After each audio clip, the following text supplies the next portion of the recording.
En el Perú, según el Instituto Nacional de Estadística, hay más de 3.600.000 viviendas de adobe, barro, quincha y de piedra. La pregunta es en qué estado se encuentran estas edificaciones y cuántas de ellas necesitan restauración. Ante todo, es necesario entender qué es la restauración de inmuebles y cuál es su importancia. Arquitecto Lasarte, ¿qué es la restauración? Pues la restauración se entiende cuando uno interviene en los bienes, en este caso pues para darle las mejoras y darles una perpetuidad en el tiempo. La restauración son un conjunto de actividades que están orientadas a la recuperación de un inmueble. Pueden incluir entre ellas reconstrucción de cierta parte y la obra nueva. Y para inmuebles tienen, digamos, un grado más importante a nivel histórico y a nivel artístico, se aplican criterios de conservación, que básicamente son recuperar lo original sin alterar el material. En la restauración de viviendas históricas existen criterios que fueron normados en 1973 por el entonces Instituto Nacional de Cultura. Al momento de restaurar, siempre se deben utilizar los mismos materiales con los que fue construida una edificación. El de restaurar va a significar trabajar con los mismos materiales. Si yo le cambio a esa persona, yo le digo, hay que meterle adobe, concreto, fierro, una malla y todas esas cosas, en una cuestión sísmica, pues no va a saber responder esa edificación. Los muros de adobe se reparan con adobe. Normalmente lo que pasa es que cuando hay un sismo, se rajan los muros, ¿no? Y ahí tú puedes evaluar si es que ha habido desplome o no ha habido desplome, para ver si es que tienes que coser el muro, ¿no? Que son retirar las piezas que están rotas y reemplazarlas por piezas buenas. Si bien cualquier vivienda se puede restaurar, esta técnica reconstructiva se practica sobre todo en las casas que son patrimonio histórico.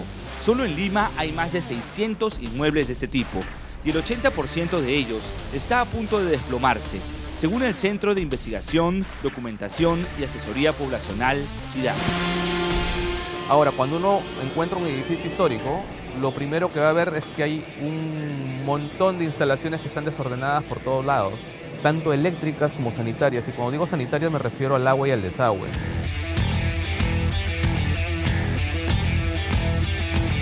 En las casas de quincha y adobe, lo primero que hay que cuidar es que no haya ninguna filtración de agua, Ahí hay el problema de tuberías antiguas. Todo eso hay que reemplazarlo con técnicos especiales. ¿De qué están hechas esas tuberías? Fierro, algunas hasta de plomo. Las viviendas de concreto con más de 70 años de antigüedad también necesitan ser restauradas, sobre todo en sus instalaciones. Esto ha tenido de todas maneras fierro galvanizado y en el agua y tubería de fierro en el desagüe. Estas tuberías ya no se usan. Ya no se usan para nada, no, es más, ni se venden en el mercado para edificación, para nada se utilizan. Los especialistas también señalan que las instalaciones eléctricas son uno de los elementos constructivos a restaurar. Estas casas cuando fueron construidas no tenían instalaciones eléctricas, entonces les fueron adaptando como podían, los cableados, los entubados. Y hay casas pues que tienen unos interruptores de 1920, ¿no? Que están absolutamente fuera de toda norma, con cables mellizos que van por la parte exterior del muro, que aparte de afectarla desde el punto de vista estético, ¿no? Son un gran problema de conservación. Lo que se recomienda es hacer también un proyecto bueno de instalaciones eléctricas, porque eso redunda en la conservación del edificio mismo, ¿no? Y la habitabilidad también de las personas que van a estar dentro. Los techos de las viviendas también son un elemento que se toma en cuenta en la restauración. Por ejemplo, los techos hay que impermeabilizarlos. Antes la torta de barro nos servía acá en Lima mucho porque no llovía, pero ahora ya tenemos que el clima ha cambiado y se tienen que utilizar otros elementos que sí son modernos, pero que no disturban, sino que mejoran las prestaciones de los materiales. Por ejemplo, un manto asfáltico. Colocar un manto asfáltico sobre un entablado de madera es una cosa buena, ¿no? Porque funciona mejor que la torta de barro y sacando la torta de barro pues le eliminas peso, ¿no? Entonces mejora su funcionamiento. Pero, ¿cuál es el mayor problema que atraviesa una vivienda antigua? El 90% del daño a las estructuras tradicionales, no esas tan bonitas, tan bien conservadas, es por humedad. En los elementos históricos, tanto la madera como el adobe, como la quincha, como la torta de barro, sufren cuando hay una presencia de humedad. La humedad está en todos los componentes, pero controlada. Si es que hay un exceso de humedad, tenemos problemas. ¿Y esto cuándo ocurre? Ocurre cuando tus instalaciones sanitarias pierden. Tanto el agua como el desagüe, cuando hay fugas, hay filtraciones, mojan cimientos, mojan muros o mojan la madera misma. Y eso ocasiona putrición, por ejemplo, ¿no? En la restauración, los materiales varían de acuerdo a cada región. En la costa, por ejemplo, si bien hay más de 3 millones de viviendas de concreto, las que necesitan cuidados extremos son las casi 500.000 edificaciones de adobe que están levantadas en esta zona. En la Sierra del Perú, sin embargo, los materiales varían de acuerdo a cada ciudad.